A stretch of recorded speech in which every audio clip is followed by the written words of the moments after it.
Hello ladies and gentlemen, and welcome to another Rainbow Six Siege operator guide.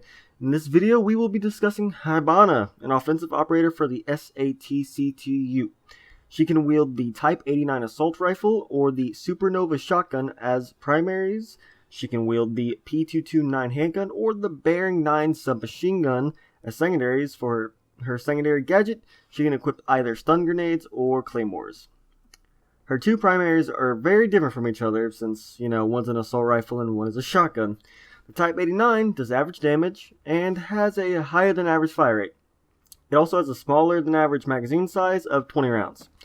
Also, its recoil is quite easy to control, so if you're new or you just like easy to control guns, you should enjoy this. You should have no problem lining up your headshots whatsoever. I recommend you aim for that headshot, and that you stick to engaging your enemies at medium to long distances so you can have an advantage in some firefights. Now, to the Supernova, which is an awesome name for a shotgun. Really like it. Good job on the names here at Ubisoft. Anyways, it has average damage and has an average magazine capacity of 7. I would also like to note that the Supernova is a pump action shotgun, so it fires slowly, so be prepared. You can't just blast this thing constantly. Just be prepared for, the slow fire rate, and try to time your engagements, or at least distance yourself enough to where you're going to be able to have time to pump. I recommend you use it to lock down and patrol the objective areas. Also use it at close ranges, since, it's a shotgun. That's kind of what they're meant for. Now, to the secondaries! Let's start with the P22 handgun. It has above average damage and a magazine capacity of 12. It also has low recoil, so I recommend use it at longer distances and aim for that one lethal headshot. But if you do run out of ammo in your primary weapon and you need to switch to it in an emergency, go for it, because it's better than dying. The Bearing 9 is quite a different story. It does average damage for its weapon class, which I only found one other submachine gun, which is Sledges, so I'm really just comparing it to that.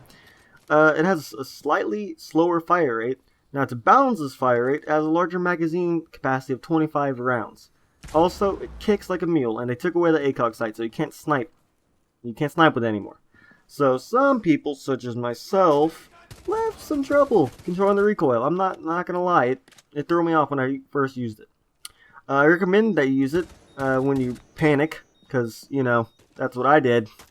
And, or if you just need a gun fast. Also, if you find yourself in a close quarters engagement and you need something that fires really quickly and can hit stuff at really close ranges, just switch to it. Like, seriously, it destroys people in close quarters fights. Now, as for his secondary gadgets, it really just depends on your personal playstyle.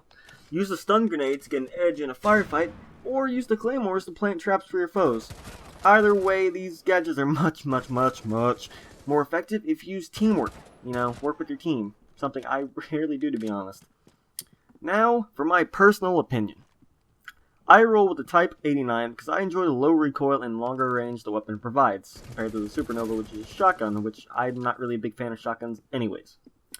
Also, I roll with Bearing 9 because I enjoy the fast fire rate, and it just mows people down when they get too close to me. I use stun grenades as my secondary gadget because blinding people is fun, and it makes them easier to kill, which is always valued by me. Now, for the moment you've all been waiting for, her special ability.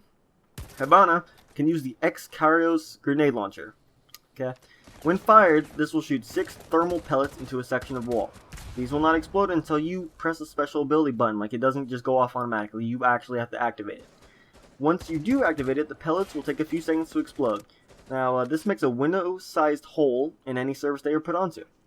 Now, there's a few important things I need to note. First, they can explode reinforced walls, which can be extremely handy and useful to your team, depending on the situation. Second, when you do make a hole, you cannot prone crawl through it if you make it low, and you cannot vault through it if you make it high. You're merely creating a window you can shoot through. You're not creating a new entrance, you're not breaching through a wall, you can't go through it. It's just a window you can shoot through.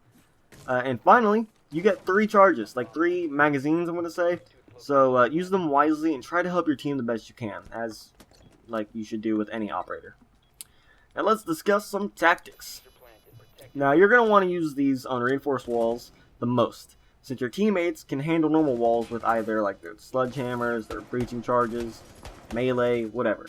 Your pellets are very valuable and don't waste them. That's what I'm trying to say. Don't waste them on normal walls. Your teammates can get them. Also, use it to take your enemies by surprise. If your team is breaching one end of the objective room, breach the other side. And find angles that are hard for your enemies to return fire. This means breach low. Maybe they can't get an angle on you from where they're hiding. Or you can always try to use stairs to your advantage. Like on certain maps with stairs, you can breach through a reinforced wall and just take them at a surprising angle that is either going to take them too long to aim at you when you already got your sights set on them, or just puts them at a disadvantage. Now let's get to my favorite part of the guides, the combos and counters. Hibana combos well with operators that are either need more breaching options or operators that can take advantage of her windows. Now this means most operators can combo well with her because everyone can benefit from an additional angle to fire from. But there's a few that combo better. One such operator is Blitz. He can use her window to become a distraction and help your team shoot him back, or to blind the defenders on the other side, which is always useful. Blackbeard can also combo with her, and he can use her windows and his rifle shield to safely dispatch the defenders on the other side, because his shield takes a lot of bullets, and if he can shoot through that window and just be safe, it works out well for everyone. Finally, Capiteo can use his incendiary bolts to add some AoE damage, and Glass can use his scope DMR to snipe the defenders. That one's a little bit less useful, but if you have someone that likes to play as Glass, there you go, you can help him out too. And let's get to the counters, because I can hear you're like, who counters Hibana? She sounds pretty cool, but you know, we need to kill her sometimes. Well, Mute and Bandit can counter her extremely well. Mute can use his jammers to disable her pellets, and Bandit can use his shock charges to destroy her pellets when they are shot onto a reinforced wall. That's about it, guys. So if you enjoyed this video, please like, subscribe, comment, all that good stuff.